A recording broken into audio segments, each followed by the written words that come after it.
Hello students, हमारा आज का टॉपिक है रिलेटिव वेलोसिटी इन वेक्टर अलजेब्रा। ये वाला जो टॉपिक है ये बड़ा इंपॉर्टेंट है। अगर हम रेन अम्ब्रेला प्रॉब्लम करनी है हमने, या फिर वाटर बोर्ड प्रॉब्लम करनी है, उससे पहले इस कंसेप्ट का समझना बहुत जरूरी है। ठीक है, तो रिलेटिव वेलोसिटी इन वेक्टर अलजेब्रा को समझने के लिए हम अपना पिछले क्लासेस में जो हमने किया है उसको हम रिकॉल करते हैं। सबसे पहले हम टर्म मोशन को समझते हैं। ठीक है, तो मोशन, जैसे कि हमको पता है, motion is a relative concept. ठीक है, a person is said to be in motion if it changes its position with respect to time. ठीक है, जब भी हम मोशन की बात करते हैं तो हम ये देखते हैं कि क्या body with respect to a reference point अपनी पोजीशन चेंज कर रही है या नहीं कर रही। ठीक है, मैं आपको एक एग्जांपल से समझाता हूं।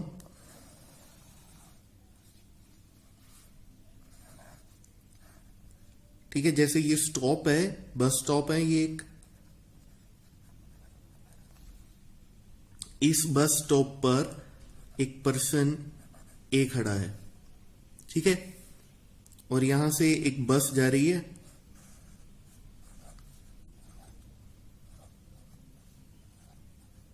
और बस में दो पर्सन बी और सी बैठे हैं। ठीक है, और ये बस v वेलोसिटी से आगे की ओर मूव कर रही है। ठीक है, अब ए के लिए बी और सी दोनों मोशन में है। क्यों? क्योंकि ये विद रिस्पेक्ट टू टाइम, ठीक है, दोनों अपनी पोजीशन चेंज कर रहे हैं। या अदर वर्ड्स में मैं ये भी कह सकता हूं कि with respect to a reference point, अगर मैं इसको रेफरेंस पॉइंट मान लेता हूं तब भी ये दोनों अपनी पोजीशन चेंज कर रहे हैं। इसलिए ए के लिए बी भी मोशन में है और सी भी मोशन में है, क्योंकि वो दोनों एक वेलोसिटी के साथ मूव कर रहे हैं। किस वेलोसिटी के साथ मूव कर रहे हैं? जिस वेलोसिटी के साथ बस मूव कर रही है। ठीक है, लेकिन अगर हम बी और सी की बात करें तो बी के लिए ना तो सी और ना ही सी के लिए बी मोशन में है, क्योंकि इन दोनों के बीच की जो रिलेटिव पोजीशन है वो फिक्स है, वो चेंज नहीं हो रही है। ठीक है, तो हमें यह समझना होगा कि मोशन जो है वो हमेशा एक रिलेटिव कंसेप्ट होता है। किसी रेफरेंस, कोई आपको रेफरेंस पॉइंट लेना होता है और उस रेफरेंस पॉइंट से देखते हैं आप कि वो अपनी पोजीशन चेंज कर रहा है या नहीं कर रहा। तो सबसे पहले हम रिलेटिव वेलोसिटी टर्म को समझते हैं। तो रिलेटिव वेलोसिटी क्या होती है? It is the velocity of an object with respect to another object is the effective velocity with which the object will appear to move। ठीक है, तो जब हम रिलेटिव वेलोसिटी किसी ऑब्जेक्ट की निकालते हैं तो हम उसको, तब हमें उसकी इफेक्टिव वेलोसिटी देखनी होती है with respect to an another object. ठीक है, तो ये ऑब्जेक्ट की एक्चुअल वेलोसिटी नहीं होती, ये उसकी वो वेलोसिटी होती है जो हमको अपीयर करती है, जो हमको लगता है कि वो इस वेलोसिटी के साथ मूव कर रहा है। आपने अक्सर देखा होगा, अगर हम किसी ट्रेन में बैठे होते हैं और हमारी ट्रेन रेलवे स्टेशन पर हमारी ट्रेन है जो वो रुकी हुई है। ठीक है, लेकिन अगर आप विंडो से बाहर देख रहे हो और दूसरी ट्रेन को देख रहे हो जो मूव कर रही है, आपको ऐसा अपीयर होता है कि आपकी ट्रेन भी मूव कर रही है। ठीक है, लेकिन आपकी ट्रेन तो बिल्कुल स्टॉप है। तो रिलेटिव वेलोसिटी क्या है कि ये वो वेलोसिटी है जो हमको अपीयर होती है, वो एक्चुअल नहीं होती, वो आपको नजर आती है। ऐसा ही केस होता है अगर रोड पे सपोज हमारी बस ऐसे मूव कर रही है और सामने से एक बस आती है। ठीक है, जो हमें हमारी बस को क्रॉस करती हुई निकलती है।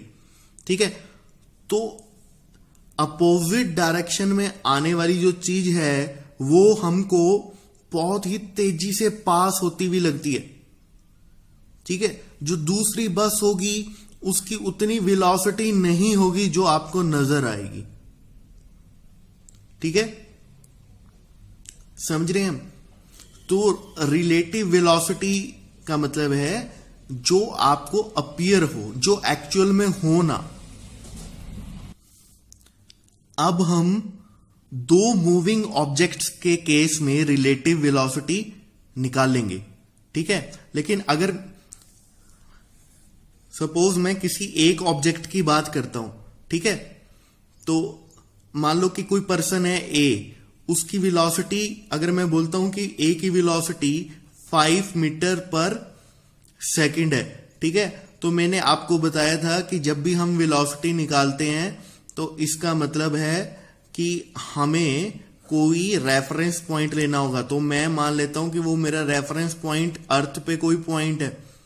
ठीक है, तो अर्थ पे कोई फिक्स पॉइंट है, उसको रेफरेंस पॉइंट अगर मान लेंगे हम, तो ए की वेलोसिटी 5 मीटर पर सेकंड का मतलब है कि वो उस रेफरेंस पॉइंट को 5 मीटर पर सेकंड की वेलोसिटी से पीछे कर रहा है।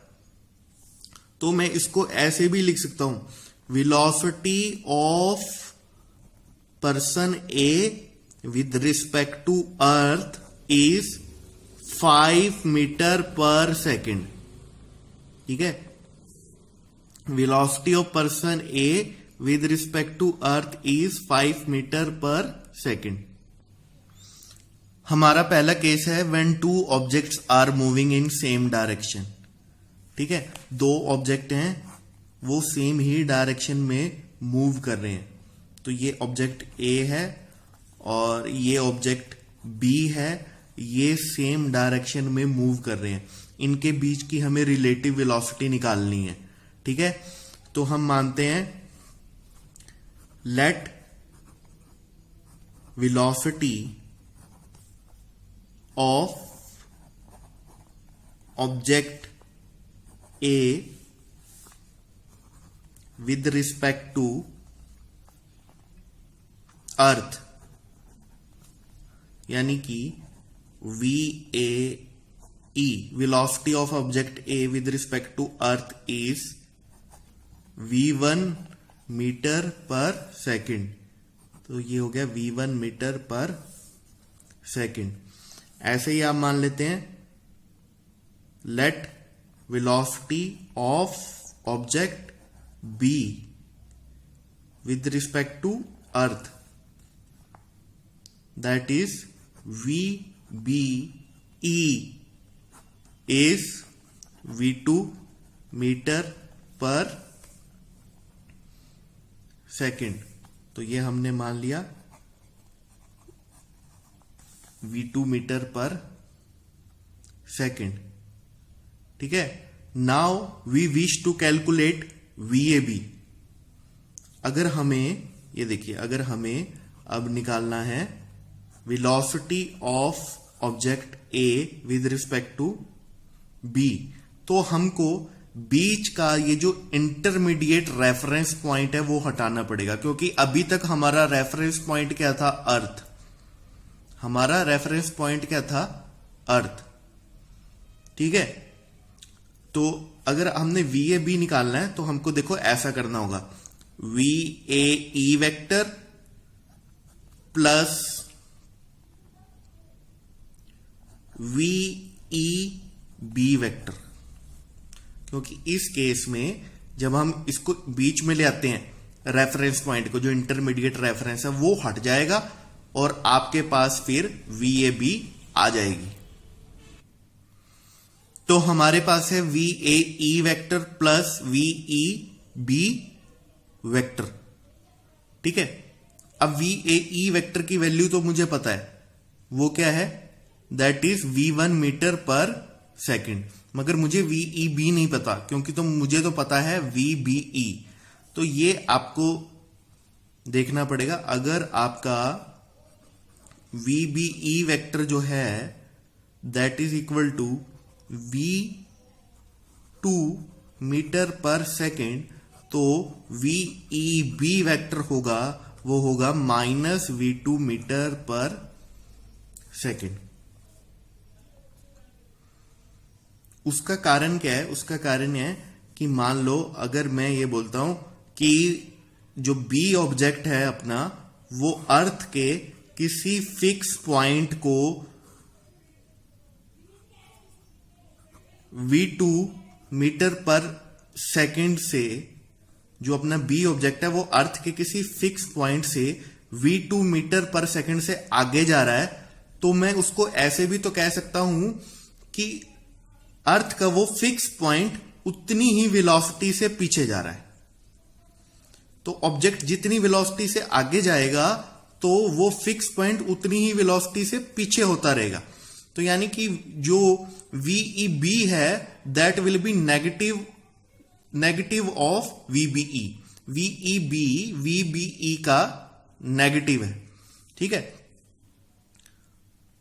ठीक है। तो इस केस में ये आपका इंटरमीडिएट रेफरेंस हट जाएगा और आपके पास क्या आ जाएगा? VAB आ जाएगा, और that will be equal to V1 vector minus V2 vector. ठीक है। मैग्नीट्यूड वाइज अगर हम बात करें तो मैग्नीट्यूड वाइज ये आ जाएगा V1 माइनस V2।